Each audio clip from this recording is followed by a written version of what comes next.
Et oui, Nicolas l'a pas vécu, il me souffle, moi j'ai 38, voilà. On a bien évidemment notre réalisateur Nicolas Chabert qui est né à peu près dans la période, mon cher Nicolas, de cette victoire des Verts. Bernard, OM Saint-Etienne, c'est un match un peu particulier pour toi, toujours, puisque tu as arboré les deux maillots. Avec, on t'a mis les deux maillots. Oui, tu vois, c'est ce que j'ai dit tout à l'heure. Avec beaucoup de... Mais on sait que c'est deux clubs qui t'ont toujours tenu à cœur également, évidemment. Comment tu vois actuellement la mauvaise période de Saint-Etienne? C'est une équipe catastrophique, non? Honnêtement. Actuellement, oui. Si Marseille a des soucis à se faire, je pense que Saint-Etienne a des soucis à se faire. Parce que je ne les vois pas aussi marquer beaucoup de buts. Et puis, à partir du moment où ça commence à dégringoler, ça, tu peux rien faire. Hein. Donc, il faut qu'ils fassent attention parce qu'ils prendraient 2 buts ou 3 buts ici. Pour la suite du championnat, ça ne serait pas sorti. Hein, on va regarder la compo des Verts et on va se rendre compte, Clément, qu'ils ont aussi leur Valère Germain. C'est Johnny qui lui aussi est à 0 but. Qui doute le plus entre Johnny et Germain? C'est une bonne question, mais c'est deux joueurs qui étaient au-delà de 10 buts la saison dernière en Ligue 1 et qui sont complètement transparents ou mauvais ou dans le doute, je ne sais pas, cette saison. La compo des Verts, Clément, ça fait quand même pas peur, hein, on va pas se mentir, là, c'est quand même très faible. Et puis il leur manque quelques joueurs, en plus Loïc Perrin derrière, si je dis pas de bêtises, Kabela et Amouma. Alors déjà qu'offensivement, en ce moment, c'est pas terrible du tout. Saint-Etienne, ça met très peu de buts là sans Kabela ni Amouma. Après on va pas faire le match avant qu'il soit joué, mais une attaque Bamba, Johnny, Monet, Paquier à l'heure actuelle, c'est quelque chose qui paraît être dans les cordes de la défense marseillaise. Arnaud, c'est pas plus impressionnant quand on voit la compo qu'une équipe de Caen ou qu'une équipe de Guingamp là, ce qu'on voit là sur le papier, non? Ouais, on est sur une équipe moyenne de Ligue 1 aujourd'hui et qui sera certainement à la fin dans ce milieu de tableau.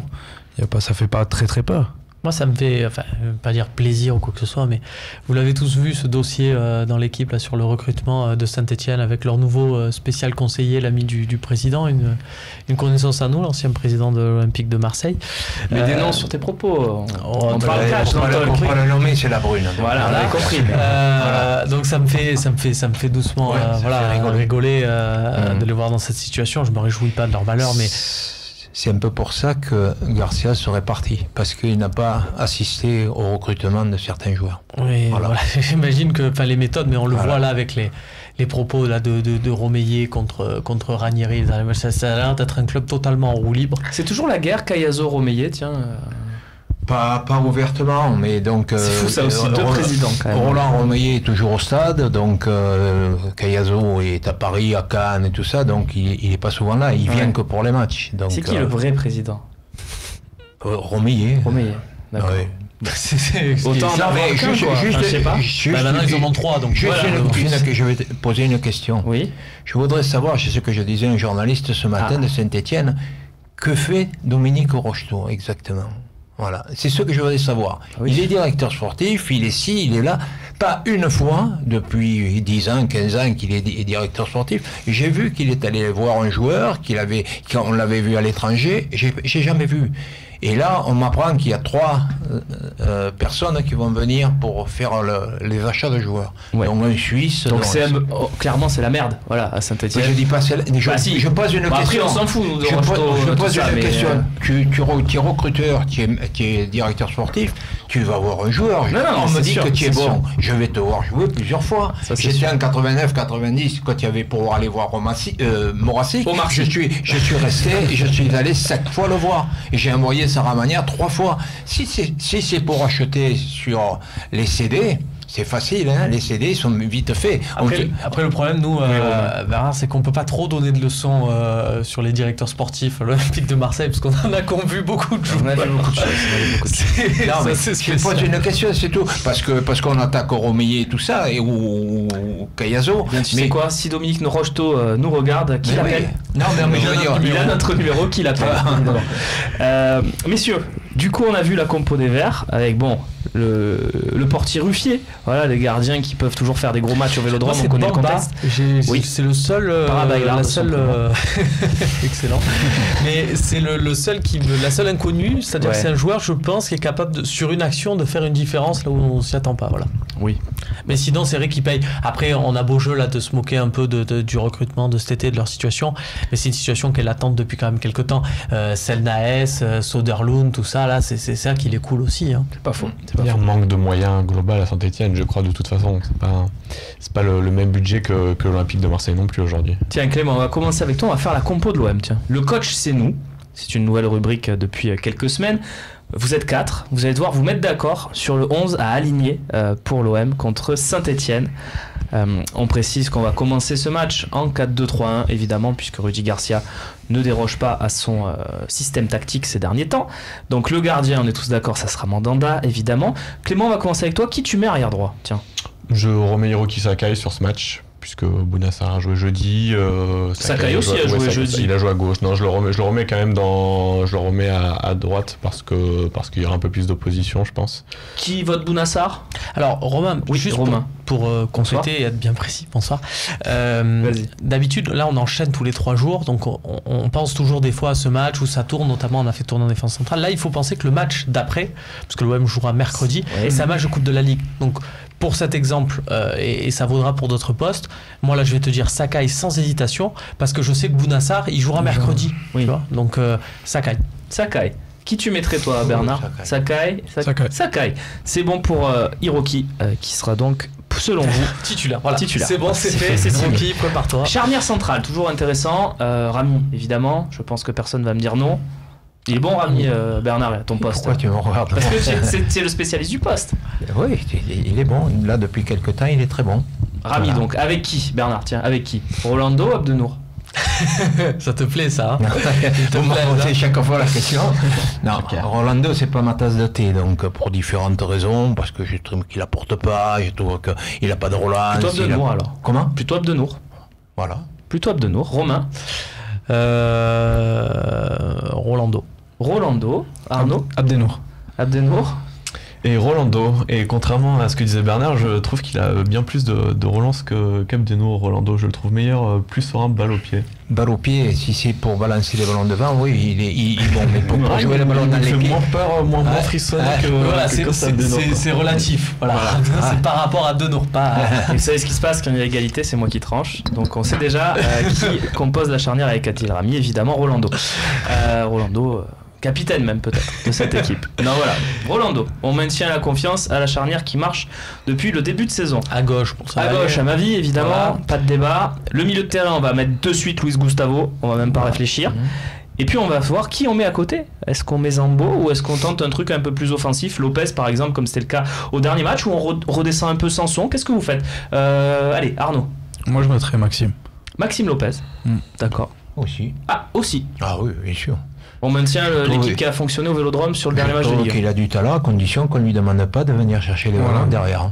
Pas de Zambo non plus pour Clément Chailloux. Je suis partagé, moi j'hésite entre Zambo et Sanson. Zambo est un peu moins bien depuis quelques semaines déjà. Depuis Bordeaux déjà. Ouais, depuis son entame de match catastrophique. Il faut décider quand même. Zambo, Romain. Je pense qu'ils m'ont quand même séduit sur le côté Maxime Lopez. Il a joué contre Guingamp. Tout à fait, à ce poste. Et pour moi, Saint-Etienne, c'est comme Guingamp. C'est-à-dire que je pense qu'il faut attaquer pied au plancher et arriver à les asphyxier comme on a réussi à le faire contre Guingamp. La première mi-temps était exceptionnelle. La première mi-temps, voilà. Il faut arriver à faire cette même première mi-temps. Donc je mettrai Maxime Lopez dans cette optique. Voilà. Lopez s'impose avec 3 voix devant Zambo. En glissade pour le coup. Il a énormément de talent. Zambo, on est d'accord. Non, Lopez, il a énormément de talent. Reste à savoir, c'est sûr que c'est pas un vrai défensif, mais qu'on arrête vrai défensif. Si tu es bon techniquement et tu as la chance d'avoir un joueur qui est bon techniquement, qui est capable de faire des relances dans les pieds, ainsi de suite. Le football, c'est ça, c'est pas courir comme un dératé. Et voilà. Et puis tu as Luis Gustavo à côté, ça aide aussi à être bon. Après, tu sais, quand il était bien placé, il est contre Guingamp, souvent il était bien placé simplement pour récupérer les déchets un petit peu que provoquait Luis Gustavo. Et c'est un des seuls qui est capable de la remettre à une touche, 2 touches. gauche. Anguissa, c'est un peu plus compliqué, quoi. Et lui, et Gustavo défend très bien. J'aime cette formule. Il a d'autres qualités. Alors, le trio de devant, on part du principe que Thauvin a été laissé au repos et qui va certainement jouer, même si on n'a pas d'infos précises sur sa blessure au mollet, c'est peut-être une petite gêne. Espérons que ça soit pas plus. Donc Thauvin, on le met ou est-ce qu'on le laisse encore au cas où il y a un tout petit doute, on le laisse au frigo et on se dit il reviendra pour Lyon. S'il a un doute, effectivement, il faut le laisser au repos s'il y a un doute. Je veux dire, tu peux pas faire jouer un gars avec au niveau du mollet où c'est quand même très, très important, où il y a des étirements qui se font. Soit il était apte, soit il n'est pas apte. S'il est apte, il joue. Bien sûr. Tous d'accord ? Oui. Alors, c'est là qu'on a souvent sur les 3 derniers postes de vrais débats parce qu'il y a beaucoup de monde qui reste à placer sur la feuille de match. Pas tant que ça en fait sur Urbain. Pas tant que ça. Ouais, donc qui en 10 Qui en 10 parce Morgan Sanson. Ah, Morgan Sanson. Morgan Sanson aussi. Très bien. Morgan Sanson. Morgan Sanson. Tant pis, moi j'aurais mis Payet, mais chacun s'en fout. Oui, je sais. Maintenant, on va passer sur le côté gauche, du coup. Encore beaucoup de prétendants. Dimitri Payet. Arnaud. Payet. Oui, Payet. Payet. Si on retrouve le vrai Payet, mais je pense qu'ils n'auront pas trop de mal avec cette équipe. Dans le micro, s'il te plaît, Bernard. Dans le micro, ils n'auront pas trop de mal avec cette équipe de Saint-Etienne. Même le faux Payet, tu peux le mettre. C'est le faux Payet ou le vrai Ocampos, il faut être honnête. Payet qui va t'apporter par une passe, même s'il joue les mains dans les poches, il aura perdu plus intéressant. 500 ou 1 kilo, donc... Clément. Payet aussi. Si on veut le revoir à son meilleur niveau, il faut le faire jouer de toute façon. Donc, bon. On va avoir peut-être un débat sur l'avant-centre. Gardez, ne dites pas tout de suite, on commence avec Clément. Qui tu mets des 3 parce qu'il y a d'un 3 maintenant. Clinton NG, Mitroglou ou Germain. Ou Ocampos. Ou Ocampos, bien sûr. effectivement. Tu peux pas faire pire. J'hésite. Je remettrais Mitroglou quand même. Ça fait 2 matchs de suite qu'il ne joue pas. Tu crois encore? Bah, bien sûr, j'y crois encore. Ils l'ont acheté cet été. Il a pas eu de prépa, pas beaucoup de matchs dans les jambes, voilà. Et là, Germain a joué à Montpellier, NJ a joué contre Salzbourg. Chacun son tour. Voilà, ils ont pas filmé plus surtout ni l'un ni l'autre. Donc Arnaud. Germain. Un Germain, un Mitroglou. Bernard Bosquet. Germain. Et Romain. Alors j'ai des infos. Là, c'est une petite excuse que je vous livre. Voilà, j'ai eu des très bons contacts, on m'a renseigné. Mitroglou va marquer dimanche, c'est bon, c'est sûr, c'est bon là. Ça y est. Donc c'est Mitroglou alors. Donc pour moi, je mets Costas. Et donc je tranche et je vais me fier à tes infos et ça sera Costas. Les infos exclusives, attention, on m'a dit. C'est sûr, c'est bon, il marque. Bon, le problème c'est qu'on me l'a déjà dit depuis 10 matchs. C'est Noël, non? Comment faire attention? C'est Noël bientôt. Oui. Non. Pour ça. Il peut profiter peut-être d'un cadeau. C'est ce que je suis en train de dire. On peut profiter d'un cadeau de l'excellent Léo Lacroix. C'est comme plus Père Fouettard que Père Noël. Tu peux peut-être profiter de l'excellent Léo Lacroix qui peut lui faire un petit cadeau quand même. Rêvons à une titularisation de Florentin Pogba qui est quand même pas le dernier pour les cadeaux. Voilà. Donc sympa. On a la compo, en tout cas la vôtre, messieurs. Le coach c'est vous, le coach c'est nous. Envoyez-nous la vôtre également sur Twitter, Facebook. On diffusera peut-être quelques-unes dans les parties questions-réponses. Rapidement, Romain. Si tu peux préciser dans un souci d'honnêteté que sur les 2 dernières fois j'ai donné les bonnes compos. Je ne m'en souviens pas. Voilà. Alors le classement maintenant. Moi non plus. Je regarde les émissions et je me souviens pas qui a donné le classement. C'est magnifique.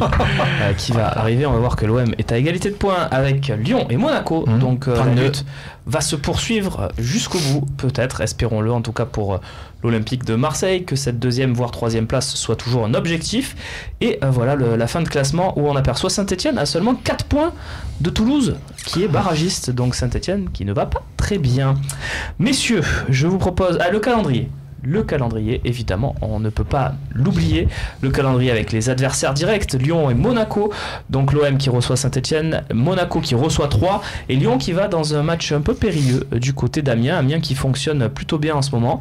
Et puis après, il y aura évidemment ce OL-OM. Les questions-réponses, c'est tout de suite.